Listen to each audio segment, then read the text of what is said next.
My boyfriend is taking me to Paris. Want to meet up there? She had no idea I could see her Apple Watch notifications. I canceled her return flight and arranged for him to meet her in Spain instead. Now she's asking me to take her back. My name is Daniel. I am 32 and work in commercial real estate development in Chicago.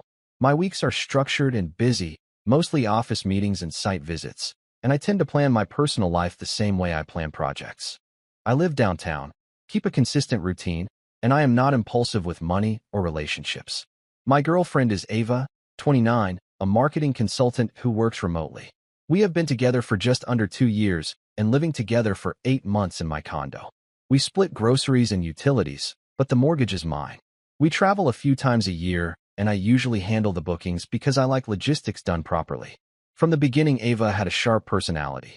Confident, direct, sometimes abrasive. She called it being honest. I saw it as manageable. She could be dismissive if she thought someone was boring, and she had a habit of framing generosity as something she deserved rather than appreciated.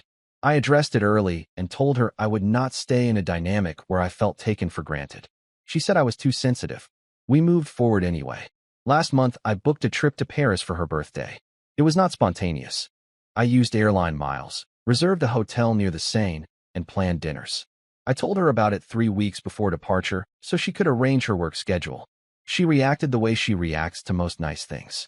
Excited, but in a way that felt transactional. As if the trip was proof that I was performing at the right level. A week before we left, we were on the couch after dinner. She was in the shower and had left her Apple Watch charging on the kitchen counter. I was clearing plates when the screen lit up with a message preview. I was not trying to snoop. It was directly in my line of sight. The notification showed a name I recognized. Her ex, Marcus. And the message preview was not neutral. The full message came in a few seconds later. My boyfriend is taking me to Paris. Want to meet up there? There was a winking emoji at the end. That detail mattered more than I expected. I stood there for a moment, not touching the watch, just reading what was visible on the screen. I knew Marcus. Not personally, but enough. They dated for 3 years. He cheated. She described him as immature and unreliable. She also said she had blocked him. I did not pick up the watch. I did not scroll. I did not unlock anything. The notification alone was enough context. She had initiated contact. And it was not neutral contact. It was an invitation. When she came out of the shower, I was back on the couch. I did not confront her immediately. I prefer clarity over emotional reactions. If I was going to address it, I wanted to do it once. About 10 minutes later, her watch lit up again. Another preview. He responded. Depends. You sharing the hotel? She laughed from the kitchen, looking at her phone, not knowing what I had seen.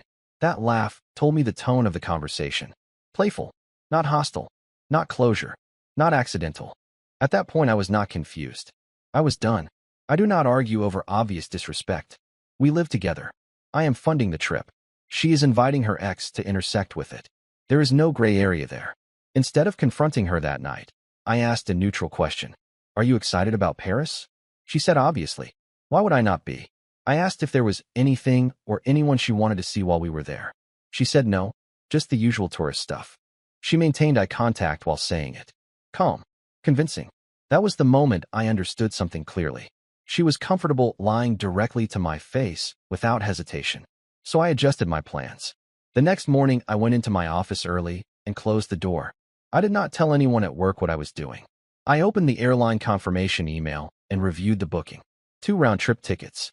Chicago to Paris. Same return date. Same reservation. Because I had booked with miles through my account, I had full control.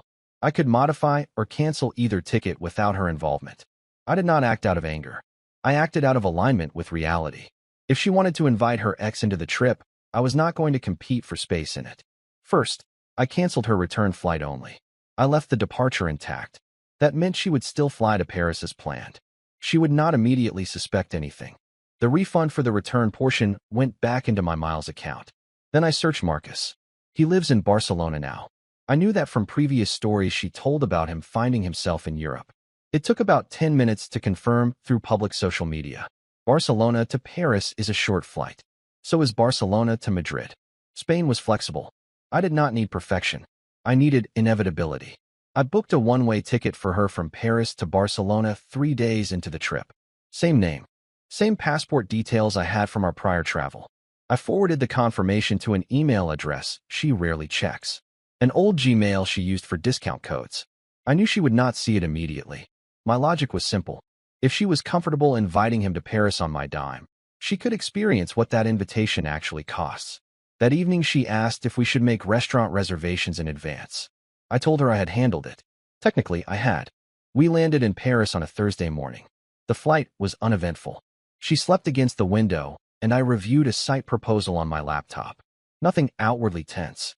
I was not cold or distant. I simply observed. At the hotel check-in, she made a comment about how the room was smaller than she expected. It was a boutique place near the Seine, exactly as described in the listing. I reminded her gently that we were in central Paris, not a resort. She rolled her eyes and said I was defensive. That dynamic had been present before. She would diminish something. I would clarify. She would accuse me of overreacting. It used to frustrate me. Now it just confirmed my assessment. On the second night, we had dinner reservations. She spent most of it on her phone under the table. I could see the faint reflection of a messaging screen in the wine glass. I did not need to guess who it was. The next morning, day 3, I told her I had booked a surprise activity and she would need to pack a smaller bag. She looked excited for the first time on the trip. She assumed I had planned something romantic outside the city. I told her we would head to the airport after breakfast. She asked why. I said plans shifted slightly. She did not question it deeply. She trusted that I was managing logistics, because I always do. At the airport, I handed her the printed boarding pass. Paris to Barcelona. She looked confused. I thought we were staying here all week. I told her calmly that I figured since she invited Marcus to meet in Paris, it would be more efficient for her to meet him closer to where he lives. Her face changed immediately. Not guilt first. Anger. How did you know? I explained about the Apple Watch notification. I kept my tone level. I told her I do not tolerate being publicly or privately disrespected. She said it was a joke. I said adults do not joke like that with exes while living with someone else. The flight was boarding. I handed her the ticket, and I walked away. I did not look back once I left the gate. I went straight to the airline counter and confirmed my own return flight to Chicago for the original date. I also upgraded my seat. There was no reason to sit in discomfort on a flight home after what was already settled in my mind. My phone started vibrating before I even reached the taxi line outside the airport. Calls, texts, then longer texts. First she said I was insane. Then she said I misunderstood. Then she said I embarrassed her in public. Not once did she open with an apology. So I blocked her. Not temporarily. Not as a tactic. I removed her number, blocked her on messaging apps, and disabled location sharing. If someone is capable of that level of casual disrespect, I am not interested in negotiating in real time while they panic about consequences. I do not debate obvious boundaries. I booked a car into the city and turned my phone to airplane mode anyway. Silence felt cleaner than watching her cycle through reactions. On the flight home, I reviewed the practical steps. We live together, but the condo is solely in my name. She has no legal claim to the property. Her name is not on the mortgage or title. That simplified things. By the time we landed in Chicago, I had already emailed building management. I requested temporary deactivation of her key fob and told them I would provide an updated resident list the following day. It is a secure building, so access is controlled. I was not going to create a dramatic confrontation in the lobby. When I got home, I packed her belongings methodically. Clothes into garment bags, toiletries into boxes, laptop and personal documents placed separately so nothing could be accused of being withheld or damaged. I recorded a short video walkthrough of everything for documentation. This was not revenge. It was procedure. By the time she landed in Spain, she no longer had access to my home. She landed in Barcelona about 9 hours after I landed in Chicago. I know that because I briefly unblocked her number to confirm delivery of one final message. I kept it short and factual. Your belongings are packed and documented. Building access has been removed. Coordinate a pickup time next week and I will have the boxes brought down. Then I blocked her again.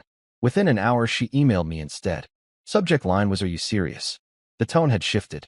Less anger. More panic. She said she had nowhere permanent to go. She said she thought we would talk when she got back. She said I overreacted to what was just texting. She repeated that it was a joke.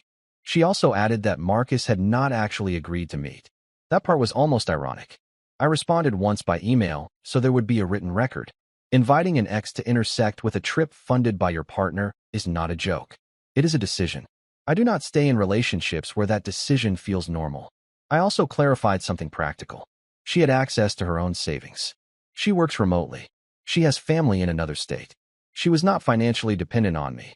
Living in my condo had reduced her expenses, but she was not stranded. She replied with something different this time. Can you just let me come home and we will reset? That word reset stood out, as if this was a software glitch instead of a character reveal. I told her no, calmly, directly. I am not interested in resetting to a version of this where I monitor whether you are bored enough to message someone from your past. She accused me of being cold. Maybe I am, but cold is better than naive. At that point, I stopped replying. 3 days later, she messaged from a different email asking if I would at least pay for her flight back to Chicago. I did not respond to that either. A week passed without direct contact. She stayed in Barcelona longer than the 2 nights I had booked. I know that because she tried to send me a shared photo album link. I did not open it. I deleted the request. What had reached me was indirect. A mutual friend texted asking what happened. Apparently, Ava had told people I abandoned her overseas during a fight. She left out the part about inviting her ex to Paris. That did not surprise me. People rarely narrate their own role accurately when they are trying to preserve image. I replied to the friend with a single sentence. She invited Marcus to meet her on a trip I paid for. I attached a screenshot of the Apple Watch notification that I had taken before we left Chicago. I am not careless with evidence. The friend responded with a simple understood. No follow-up questions. That was enough. I am not interested in a public campaign. Just clarity where necessary. 2 days later, Ava emailed again. Different tone entirely. She said she made a mistake. She said she felt insecure because I seemed emotionally distant lately. She said messaging Marcus was a way to feel wanted. She said she never intended to follow through. I did not analyze it. I did not debate it. I blocked her email. There is a point where explanations stop being useful. Once someone demonstrates that their response to insecurity is to triangulate with a former partner, the internal reasoning does not matter to me. Whether she meant to meet him or not was secondary to the fact that she opened that door willingly. Blocking her email was not dramatic. It was procedural. I set a filter that automatically deleted anything from her address. I also adjusted my phone settings to silence unknown numbers. I am not interested in iterative apologies. If there is something logistical to coordinate, she can contact the building concierge to arrange pickup of her belongings. That channel remains open. Personal access does not. 3 days after I blocked her email, the concierge informed me she had scheduled a time to collect her boxes. That was the next interaction, and it was in person. She scheduled the pickup for a Tuesday at 2 p.m. Midday. Predictable. I adjusted my work calendar so I would be home, but not idle. Before she arrived, I moved all of her boxes into the building's secured package room. I labeled each one clearly. Clothing, shoes, office equipment, personal documents. I also printed a simple inventory list and signed it. Not because I expected legal drama, but because clarity prevents revisionist storytelling. When she walked into the lobby, I watched through the security camera feed on my phone. I did not go downstairs immediately. I let the concierge check her ID and confirm the appointment. I did not want this to feel like a hallway argument. After a few minutes, I went down. She looked different. Not devastated. Not reflective. More irritated than anything else. Her first sentence was not an apology. It was, "You really went through with this?" I told her yes. She said I overreacted. She said couples work through things. She said sending her to Spain was dramatic and petty. I told her something simple. Inviting your ex into our trip was the dramatic part. My response was administrative. That annoyed her more than if I had yelled. She asked if I was seeing someone else. I said no. She asked if this was about control. I said it was about standards. She then shifted tone again. Softer. She said she missed home. She said Barcelona was lonely. She said Marcus was not even worth the coffee she ended up having with him. That was new information. She had met him after all. I did not react outwardly. I told her I hoped that clarified things for you. She looked at me for a long moment, like she expected negotiation. There was none. The concierge brought out a cart with her boxes. That was the closest thing to closure we were going to have. She signed the inventory sheet without reading it closely. That detail did not surprise me. She has always skimmed structure and focused on narrative. Before she left, she tried one more angle. She asked if I ever actually loved her. It was framed as a challenge, but it was really a probe. If I said yes, it would open space for reconsideration. If I said no, it would make me the villain. I answered honestly. I did. That is why I do not tolerate being disrespected. She shook her head like that was a contradiction. For her, intensity equaled endurance. For me, commitment equals standards. She said most men would have just fought about it. She said canceling her return ticket and blocking her was extreme. I told her most men are not my benchmark. There was a pause. Not dramatic. Just empty. She asked if there was anything she could say that would change my mind. I thought about that for a second, not because I was considering it, but because I wanted to answer accurately. No, that seemed to land. She loaded the last box into her rideshare and stood there like she expected some cinematic moment. There was none. No hug. No final argument. No collapse. She said, "You are really going to let 2 years end over a message?" I corrected her. Not over a message. Over what the message revealed. That was the only clarification I felt was necessary. She got into the car without another word. When the doors closed, I did not feel triumph. I felt relief. The situation was clean. No shared lease. No shared accounts. No children. No legal complications. Just a decision and its consequences. I went back upstairs and changed the door code that same afternoon. Not out of fear. Out of completion. It has been 3 months since that Tuesday. There has been no direct contact. No late-night messages from unknown numbers. No surprise emails. When she realized the digital channels were closed, she stopped trying. I heard through the same mutual friend that she moved back to her home state temporarily. Apparently, Barcelona did not turn into a romantic reunion. Marcus, according to what filtered back, was exactly who he had always been. Charming for an hour. Unreliable after. That detail did not bring me satisfaction. It just reinforced my initial read. People tend to repeat patterns when they are not forced to confront them. A few weeks after everything ended, she sent a handwritten letter to my office. Not my home. That told me she understood the boundary. I did not open it.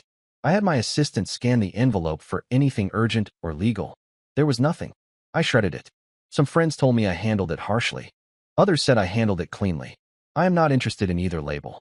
What I know is this. When someone demonstrates that they are willing to test the perimeter of your relationship for attention, you can either debate intention or evaluate behavior. I evaluate behavior. She did not accidentally text him. She did not accidentally add a wink. She did not accidentally hide it. And she did not apologize until consequences appeared. The Spain ticket was not revenge. It was alignment.